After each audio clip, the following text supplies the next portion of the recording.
बंगाल चुनाव के रिजल्ट आने के बाद साथ ही साथ में 5 राज्यों के रिजल्ट आने के बाद भाजपा ने जो वापसी की है उसका डंका पूरे देश में बज रहा है, जहां भाजपा कार्यकर्ता जश्न मना रहे हैं। आपको बता दें कि बंगाल में भाजपा ने पूर्ण बहुमत से सरकार बना रही। वहीं इस पूरे जीत का असर बंगाल के साथ साथ पूरे देश में देखने को मिल रहा है, जहां भाजपा पहली बार बंगाल में सरकार बनाएगी। भाजपा कार्यकर्ता खुशी से झूम रहे हैं, नाच रहे हैं, साथ ही साथ में मिठाइयाँ बांटकर सिग्नेचर झालमुरी भी बांट रहे हैं और खुशियाँ जता रहे हैं। इसी बीच धमतरी में भी इसका असर देखने को मिला, जहां धमतरी में सभी भाजपा कार्यकर्ता, सभी पदाधिकारी एक जगह मकई चौक में एकत्रित होकर इस जीत का श्रेय भाजपा के कर्मठ नेता नरेंद्र मोदी को देते हुए नजर आए। उन्होंने कहा कि नरेंद्र मोदी की ये लड़ाई आज सफल हुई और साथ ही साथ में भाजपा में हिंदुओं की ये लड़ाई आज सफल हुई है, जहाँ पे बंगाल में सभी लोगों ने, आम जनता ने जो भाजपा के ऊपर विश्वास दिखाया है उसका परिणाम है कि आज टीएमसी को करारी हार झेलनी पड़ी है। वहीं भाजपा कार्यकर्ताओं ने कहा कि ये खुशी का समय है जहां पर अराजकता का अंत होगा और सही सरकार की शुरुआत होगी और सही कर्मों की शुरुआत होगी। देखिए रिपोर्ट।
देखिए, सबसे पहले तो बंगाल की जनता के चरणों में प्रणाम कि उन्होंने राष्ट्र की, बंगाल की और हिंदुओं के अस्तित्व की रक्षा की है।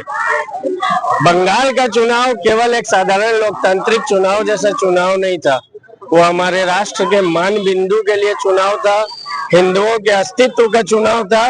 और वहां भी इस्लामिक आतंकवादी लोग जो हिंदुओं को, भारतीय जनता पार्टी के कार्यकर्ताओं के घरों में घुस के उनकी हत्या कर रहे थे, हिंदुओं की माताओं बहनों को अगवा करके ले जाते थे और एक षड्यंत्र दारुल इस्लाम बनाने का हो रहा था बंगाल में। बंगाल के हिंदुओं ने ममता दीदी को जवाब दे दिया है।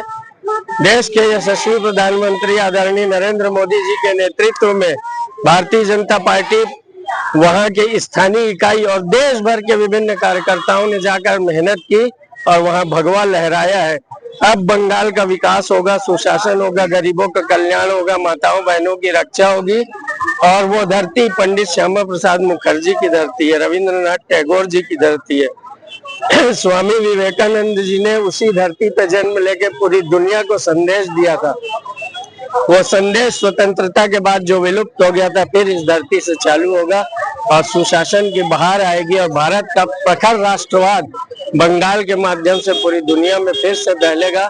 मैं पूरी बंगाल की जनता को बधाई देता हूँ, भारतीय जनता पार्टी के प्रत्येक कार्यकर्ता को बधाई देता हूँ और वहाँ के जितना भी आम जनमानस ने भाजपा पे जो विश्वास किया है, मेरी तरफ से उन सबको हृदय से आभार।